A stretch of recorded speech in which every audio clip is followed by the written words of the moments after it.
Alhamdulillahirabbil alamin wa bihi nasta'in wa ala umuri dunya waddin. Assalatu wassalamu ala asrofil anbiya'i wal mursalin wa ala alihi wa sahbihi ajma'in, amma ba'd. Yang pertama-tama yang saya hormati Bapak Muhammad Arfa. Saya di sini akan meringkas tentang dasar-dasar fikih muamalah. Fikih muamalah terdiri dari dua kata, yaitu fikih dan muamalah. Fikih merupakan bentuk kata benda dari kata fuqaha yang berarti mendalami sesuatu. Fuqaha merupakan bentuk kata kerja yang menuntut kesungguhan seseorang dalam memahami dan mendalami sesuatu. Tak heran jika tak kurang dari 19 ayat menggunakan kata fikih yang semuanya dalam bentuk kerja keras. Hadis Nabi yang meriwayatkan oleh Imam Bukhari menyatakan, barang siapa yang dikehendaki Allah menjadi orang baik di sisinya, niscaya diberikan kepadanya pemahaman yang mendalam dalam pengetahuan agama. Pada masa sahabat Nabi Muhammad SAW dan abad pertama Islam, kata fikih digunakan untuk pengertian seperti sebelumnya tadi, yaitu memahami dan mendalami ajaran-ajaran agama secara keseluruhan.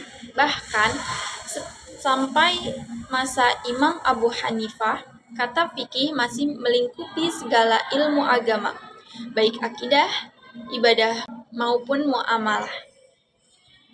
Hal ini dapat dipahami dari karya Abu Hanifah yang mengkaji masalah akidah dengan judul Al-Fiqh Al-Akbar. Kata fikih dipakai Abu Hanifah dalam kaitan dengan masalah akidah. Fikih menurut Abu Hanifah untuk masanya adalah pengetahuan jiwa apa yang boleh atau hak baginya dan apa yang harus atau wajib baginya.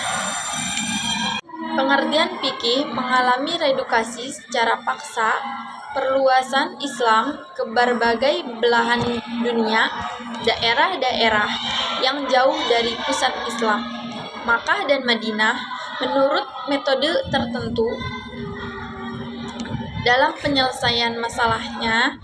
Ilmu-ilmu berkembang dengan pesat dan perbedaan antara satu disiplin ilmu dengan lainnya semakin jelas. Spesialisasi keilmuan di kalangan ulama juga semakin menyebar. Seiring dengan perkembangan masyarakat pula, fikih menjadi disiplin ilmu sendiri yang secara khusus konsep pada pengkajian hukum Islam. Ahli fikih atau hukum Islam dibedakan dengan ahli kalam, ahli tauhid, ahli hadis, dan lain sebagainya. Fikih diartikan sebagai sekumpulan hukum syara yang berhubungan dengan perbuatan manusia yang diketahui melalui dalil-dalilnya yang terperinci dan dihasilkan dengan metode ijtihad. Fikih adalah disiplin ilmu sendiri yang melihat sisi hukum yang konkret atau zahiriyah. Fikih diartikan sebagai pengetahuan hukum-hukum syariah, amalah, perbuatan dari dalil-dalil yang terperinci.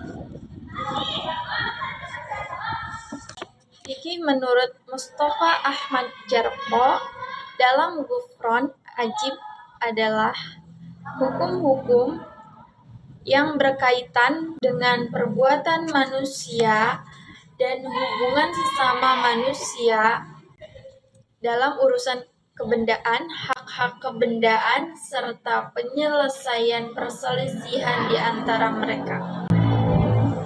Fikih muamalah maliyah dapat diartikan sebagai pengetahuan tentang kegiatan atau transaksi yang berdasarkan hukum-hukum syariat mengenai perilaku manusia dalam kehidupannya, berhubungan dengan pengelolaan harta, perputaran uang, mencari rezeki seperti jual beli, perdagangan, dan lain-lain sebagainya. Secara garis besar, fikih terbagi menjadi dua. Yang pertama ada fikih ibadah, yang kedua ada fikih muamalah dan adat. Fikih yang pertama, fikih ibadah mengkaji masalah hubungan hamba dan Allah seperti sholat, puasa, haji, zakat, dan ibadah-ibadah lainnya. Tujuan dari ibadah ini adalah pendekatan diri kepada Allah, menjalankan perintahnya, menjauhi larangannya, mengharapkan ridho darinya, dan dijauhkan dari api neraka. Fikih muamalah atau fikih adat. Fikih kategori ini menurut ulama adalah fikih yang dapat dipahami maksud dan hikmahnya, disyariatkannya suatu hukum oleh akal atau makul al-makna. Akal manusia dapat memahami hikmah dan ilat dari disyariatkannya suatu hukum muamalah, dan ulama dapat melakukan ijtihad dan analogi dalam masalah muamalah ini. Ruang lingkup muamalah dibagi menjadi dua. Yang pertama, ruang lingkup muamalah al-adabiyah dan al-mu'amaliyah al-maliyah. Al-adabiyah adalah pembahasan-pembahasan yang mengenai aspek moral seperti ridho, tidak terpakai, transparan, jujur, bebas dari unsur goror, dan menjauhi sifat-sifat seperti tadlis, tidak transparan, goror, tipuan, risyawah, sogok, ikhtiror, penimbunan. Yang kedua, al-mu'amalah al-maliyah. Pembahasannya meliputi bentuk perikatan atau akad tertentu seperti jual beli al-bai, gadai al-ram, sewa menyewa al-ijtihad, pesanan al-istisqa, jasa tanggungan al-kafalah, pengalihan utang al-hiwalah, pemberian kuasa al-wakalah, perdamaian al-sulh, kerjasama al-syirkah, bagi hasil al-mudorobah, pemberian al-hibbah, bagi hasil pertanian al-mujarroah, bagi hasil dalam pengairan al-muqosah, titipan al-wadi'ah, pinjaman al-qadr, dan lain sebagainya. Sebagai sistem kehidupan, Islam memberikan warna dalam setiap dimensi kehidupan manusia, tak terkecuali dunia ekonomi. Sistem Islam ini berusaha mendialektikan nilai-nilai ekonomi dengan nilai-nilai akidah ataupun etika. Artinya, kegiatan ekonomi yang dilakukan oleh manusia dibangun dengan dialektika nilai materialisme dan spiritualisme.